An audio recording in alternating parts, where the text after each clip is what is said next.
Hello welcome to NIN media. నేను మీ journalist విప్లవశ్రీ. Congress సర్కారుకు రైతులంటే వర్తలేనట్టుంది.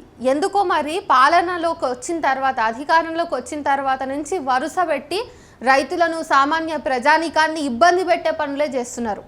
కానీ రేవంత్ రెడ్డి మర్చిపోతున్నటువంటి విషయం ఏంటంటే, తెలంగాణ ప్రజల రక్తంలోనే పోరాట పటిమ ఉన్నది. ఆ విషయం ఇప్పుడు కాదు, కొత్తగా కాదు. ఇదేమి దశాబ్దాల తరబడి తెలంగాణ ప్రజల మీద ఎవరు ఆధిపత్యం చెలాయించినా, వాళ్ళ అభివృద్ధి నమూనాని ఎవరు చెల్లాచెదురు చేసినా, లేకపోతే వాళ్లకు విధ్వంసకరమైనటువంటి పాలనని ఎవరిచ్చినా కానీ తెలంగాణ ప్రజలు ఊకుండకుండా సురుకు పెడుతూనే ఉన్నారు. ఆ విషయం ఇంకా ఎక్కువగా తెలవాల్సింది కాంగ్రెస్ ప్రభుత్వంకే. ఎందుకంటే గత 10 ఏళ్ల పాలనలో ప్రజలు అష్టకష్టాలు పడి ఈ పాలన మాకొద్ది, దొరల పాలన వద్దు అని చెప్పే దించిండ్రు వాళ్ళని. వాళ్ళు దిగినందుకు, వాళ్ళని ప్రజలు దించినందుకు ఈరోజు కాంగ్రెస్ ప్రభుత్వం, రేవంత్ రెడ్డి సీఎం ఆడ కూర్చుని ఏదో ఒక రకంగా పాలన సాగించేటటువంటి అవకాశాన్ని దక్కించుకున్నారు. మరి ప్రజలు అంత నమ్మకం మీద పట్టం కట్టినప్పుడు ఆ సర్కారుకు ప్రజల్ని చాలా ప్రజాస్వామికంగా పాలించే హక్కు ఉంటుందా ఉండదా? ఆ బాధ్యత ఉంటుందా ఉండదా? మరి తెలంగాణ ప్రభుత్వం ఏం చేస్తుంది?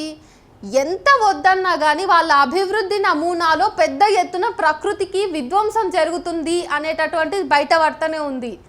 రీసెంట్గా చూసుకుంటే హెచ్సియు భూముల విషయమైనా, దామగుండం అటవీ విషయమైనా, ఇంకా చాలా ఫార్మా కంపెనీల విషయమైనా సరే రైతులు నిరసనలు తెలియజేస్తున్నారు, విద్యార్థులు నిరసనలు తెలియజేస్తున్నారు. ఇప్పుడు మళ్ళీ కొత్తగా నా బ్యాక్గ్రౌండ్లో మీరు చూసినట్టయితే పెద్ద ఎత్తున 14 గ్రామాల నుంచి, గద్వాల జిల్లాలోని 14 గ్రామాల నుంచి రైతులందరూ ఒక్కసారిగా వచ్చి కార్పొరేట్లను, ఎవరైతే అక్కడ కాంగ్రెస్ ప్రభుత్వానికి సంబంధించినటువంటి మంత్రి ఉన్నారో వాళ్ళందరినీ వ్యతిరేకిస్తూ వాళ్ళందరి మీద ప్రతిఘటిస్తున్నారు. ఇథనాల్ ఫ్యాక్టరీ వద్దు వద్దు వద్దు అని చెప్పేసి రైతులు అడుగుతూనే ఉన్నారు ఎన్నో రోజుల నుంచి. ఎందుకంటే పక్కనే తుంగభద్ర నది ఉంది. ఆ తుంగభద్ర నదిలోంచి వచ్చేటటువంటి నీళ్ళే వీళ్ళు తాగడానికి కానీ, సాగుకు కానీ ఉపయోగించుకుంటున్నారు.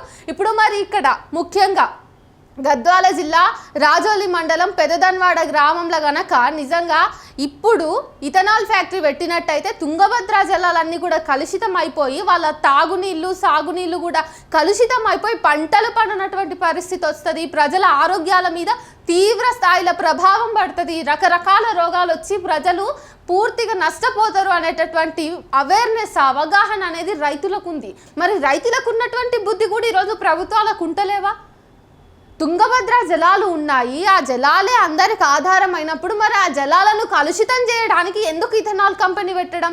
అంటే ఈరోజు కార్పొరేట్లు ఒక్కసారి చెప్తే చాలు, ప్రజలకు ఎంత నష్టమైనా సరే ఆడ కేంద్రంలో బీజేపీ చేస్తున్నటువంటి విధి విధానాలనే కాంగ్రెస్ కూడా పాటిస్తుందా? ప్రజలు ఎంత పెద్ద ఎత్తున ప్రతిఘటిస్తున్నారు. మరి ఈరోజు కాంగ్రెస్ ప్రభుత్వానికి ఆ కార్పొరేట్ల తరపున ప్రైవేటు సైన్యాన్ని అక్కడికి దించి రాత్రికి రాత్రే మెషిన్లను, ఆ తర్వాత టెంట్లను వేసి అక్కడికక్కడ అప్పటికప్పుడు పనులు ప్రారంభించేటంత అవసరం ఏమొచ్చింది? ప్రజలని అడగాలి కదా. ప్రజలు వద్దు ససేమిరా అంటున్నా కూడా ప్రభుత్వాలు ఇట్లాంటి నిర్ణయాలు, ఇట్లాంటి తిరోగమనమైనటువంటి విధానాలను అవలంబిస్తూ ఉంటే ప్రజలు చూస్తూ ఉంటారనుకుంటున్నారా? ఈరోజు రేవంత్ రెడ్డికి అర్థమవుతుందో అర్థం అయితే లేదో కానీ సంవత్సరన్నర కాలంలోనే మీ పాలనలో ఎన్ని లొసుగులు రావాలో అన్ని లొసుగులు ప్రజలకు దొరికినాయి. మీరు ఇచ్చినటువంటి హామీలు కానీ, మీరు ఇచ్చినటువంటి మాటలు కానీ, మీరు ప్రజలకి ఏవైతే కళ్ళబొల్లి మాటలు చెప్పి అధికారంలోకి వచ్చిరో ఇవేవి కూడా మీరు క్లియర్ చేసినటువంటి పరిస్థితి లేదు ఈరోజు. కాబట్టి ప్రతిదానికి గత ప్రభుత్వాన్ని వైఫల్యాన్ని ఎత్తి చూపించడం, ప్రతిదానికి చేతగానితనంగా మీరు ఒక ముఖ్యమంత్రి నాకు చేత కాదు, నాకు ఈ పరిస్థితి లేదు, రాష్ట్రంలో ఆర్థికంగా ఖజానా లేదు, అది ఇది అని చెప్పేసి ఏదో పెద్ద ఎత్తున భావోద్వేగంగా స్పీచ్లు ఇచ్చేసరికి ప్రజలు అర్థం చేసుకుంటారా? అంటే మీ రాజకీయ కుట్రలో భాగంగా అలవిగాని అమలులు, లేకపోతే అలవిగాని హామీలన్నీ మీరు ప్రజలకు చెప్పేసి ఆ తర్వాత చేతులు ఎత్తేస్తామంటే ప్రజలు ఒప్పుకోరు. మీరు చేసినటువంటి ప్రామిస్లన్నీ ఒక ఎత్తు అయితే, ఇట్లు ఇంకొక వైపు నుంచి మీరు వచ్చి విధ్వంసకరమైనటువంటి అభివృద్ధి నమూనాని ప్రజలకు చూపిస్తారు. అసలు అక్కడ వాళ్ళు తినే తిండి కోసం వచ్చే పంట బాగలేకపోతే, వాళ్ళు తాగే నీళ్లు బాగాలేకపోతే ఇక వాళ్ళకి ఉద్యోగాలు కల్పించి మీరు ఏం చేద్దాం అనుకుంటున్నారు? ఇథనాల్ ఫ్యాక్టరీ ఆడబడితే ఉద్యోగాలు వస్తాయి, అది వస్తుంది, ఇది వస్తుంది అని కళ్ళబొల్లి కబుర్లు చెప్తున్నారు కదా. కనీసం వాళ్ళు తినే తిండి కూడా ప్రాపర్గా లేకపోతే వాళ్ళ బతుకులు నిలబడతాయి ఆడ. కాబట్టి ఈ రేవంత్ రెడ్డి సర్కార్ రైతుల్ని ఎంత తీవ్రమైనటువంటి ఆగ్రహానికి గురి చేయాలనో అంత చేసింది. ఇక రైతులు ఓపిక నశించింది కాబట్టి ఇట్లా ప్రవర్తిస్తున్నారు. మీరు వీడియోలో చూసుకున్నట్టయితే అత్యంత భీకరంగా వచ్చినటువంటి ప్రైవేటు సైన్యం మీద కానీ బౌన్సర్ల మీద, ముఖ్యంగా అసలు ప్రజల మీదకి బౌన్సర్లను పెట్టేటటువంటి పరిస్థితి ఎందుకు వచ్చింది ఈరోజు గద్వాల జిల్లాలో? 14 గ్రామాల నుంచి రైతులందరూ తరలి వస్తున్నారు అంటే సమస్య యొక్క తీవ్రతను అర్థం చేసుకునేంత ఇంగిత జ్ఞానం కూడా ప్రభుత్వానికి లేదా? ప్రజా వ్యతిరేక విధానాలను అమలు చేసి రాష్ట్రాన్ని ఏం చేయాలనుకుంటున్నారు? ఇప్పటికే చాలా రకాలుగా దారుణమైనటువంటి స్టాటిస్టిక్స్ తోటి తెలంగాణ వెలుగుతుంది, దారుణంగా వెలిగిపోతుంది. 11 సంవత్సరాలైంది ప్రత్యేక రాష్ట్రం ఏర్పాటు చేసి.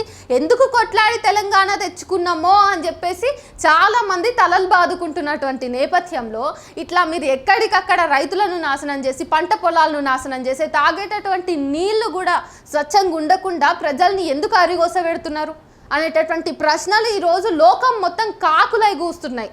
ఈ విషయంలో తెలంగాణ ప్రభుత్వం ఖచ్చితంగా ఇథనాల్ ఫ్యాక్టరీ పెట్టాలి అనేటటువంటి ఆ నిర్ణయాన్ని వెనక్కు తీసుకోవాలి. లేకపోతే ఖచ్చితంగా తెలంగాణలో మరో ఉద్యమం వస్తుంది. మరోసారి రైతులు కనుక నిజంగా దృఢ నిశ్చయంతో తలుచుకున్నారంటే, ఇప్పుడు వాహనాలు మాత్రమే తలకిందులైన ఆ తర్వాత ప్రభుత్వ పరిస్థితులు, ప్రభుత్వ అధిష్టానం కూడా తలకిందులయ్యేటటువంటి పరిస్థితి వస్తుందని చెప్పేసి అక్కడి రైతులు ప్రభుత్వాన్ని హెచ్చరిస్తున్నారు అనేది కూడా ఈరోజు రేవంత్ రెడ్డి ప్రభుత్వం అర్థం చేసుకోవాల్సి ఉంటుంది.